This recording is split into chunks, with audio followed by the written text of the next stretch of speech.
May isang nag-comment sa social media. Ang post na ito ay tungkol sa mga tanong at pagdududa hingil sa sitwasyon ni Rene Clerk Butterbonia, isang batang basketbolista na pumanaw kamakailan. Narito ang paliwanag sa nilalaman ng post sa Tagalog. Ito po ay tinagalog ko at ipapaliwanag ko po sa inyo ang ibig niyang sabihin. Ang post ay nagpapahayag ng pagkalito sa tunay na katayuan ni Bobet sa Ateneo Blue Eagles bago siya pumanaw. May mga detalyeng hindi nagtutugma ayon sa naobserbahan ng nag-comment. Bago pumunta si Bobet sa Maynila, may kumalat na official-looking line-up para sa PhilOil Invitational, kung saan kasama ang pangalan niya at suot ang jersey number 35. Sa simula ng tournament, napansin ng sumulat na hindi nakasama sa active lineup si Bobet at nanatili lamang siyang nanonood sa mga spectators. Yung spectators, yun po yung mga nakaupo na manlalaro na mga tao na mga manonood. So, doon siya nakaupo at nanonood. May nabanggit na usapan kung saan inamin ni Bobet na hindi pa siya opisyal nakasama sa roster. Tinanong ni Coach Jess si Bobet kung nakapaglaro na ito at sumagot si Bobet na hindi pa ako nakasama sa roster. Sinabihan siya ng coach na ayos lang yon dahil pinag-oobserbahan pa siya. Naguguluhan ang sumulat ng comment dahil sa mga sumusunod na dahilan. Kung lumabas na ang pangalan ni Bobet sa mga kumakalat na line-up bago pa siya pumunta ng Maynila, bakit sinasabi niyang wala pa siya sa roster? Itinanong kung ang naunang line-up ba ay provisional o pansamantala lamang. At kung siya ba ay opisyal ng tanggap o sumasailalim pa sa evaluation. Isang malaking palaisipan kung bakit may nakatalaga na numero sa jersey ni Bobet kung sa katunayan ay inoobserbahan pa lamang siya. Binanggit din na si Coach Jess mismo ang naghatid at nag-turnover kay Bobet sa Ateneo. Kaya nakapagtataka ang tila kawalan ng kasiguraduhan sa kanyang posisyon sa team.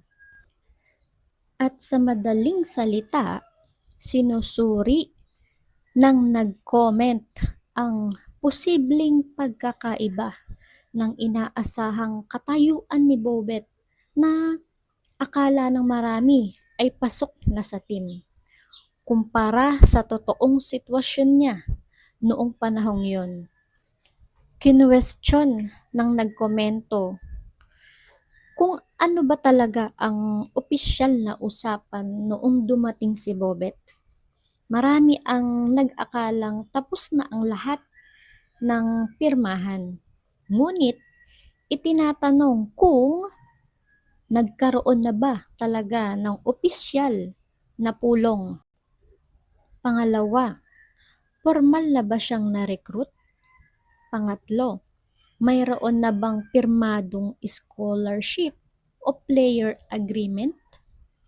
O baka naman inimbitahan lang siyang mag-ensayo habang naghihintay ng final na evaluation. Nabanggit din ang 40,000 monthly allowance na inaasahan ni Bobet na balak pa sana niyang ibigay ang malaking halaga sa kanyang ina. Dahil dito, lumilitaw ang mga bagong tanong. Napag-usapan na ba itong opisyal o ito ay isang expectation lang sa isang bagay na hindi naman final? Para sa pamilya ni Bobet at sa mga sumusubaybay sa issue, ang sagot sa mga tanong na ito ay hindi pa malinaw o may pagkukulang sa komunikasyon. Naniniwala sila na pinapunta si Bobet sa Maynila at sa team building sa Aurora dahil may malinaw ng pangako ng scholarship at recruitment. Umaasa si Bobet sa 40,000 allowance dahil ito ang napaulat na ipinangako sa kanya. Kaya naman itinutulak ng pamilya at ng mga vlogger ang pananagot or accountability kung sino ang nagpapaasa o nagbigay ng mga detalyeng ito nang wala pang final na kontrata. Kung titignan ang karaniwang tugon ng mga universidad sa mga ganitong sitwasyon batay sa SAPA or Student Athletes Protection Act, ang sagot nila malamang under evaluation o training pool dapat si Bobet habang hindi pa opisyal na nagsisimula ang UAAP season. Kaya naman may 20 manlalaro sa team building, ngunit 17 lamang ang pipiliin para sa final na roster. Ayon sa batas at mga patakaran sa collegiate sports, ang mga allowance at benepisyo ay nagiging opisyal lamang kapag mayroon ng pinirmahang player agreement o scholarship contract. Kung wala pang final na pirmahan, itinuturing ng management na ang 40,000 ay hindi pa final o formal na aprobado.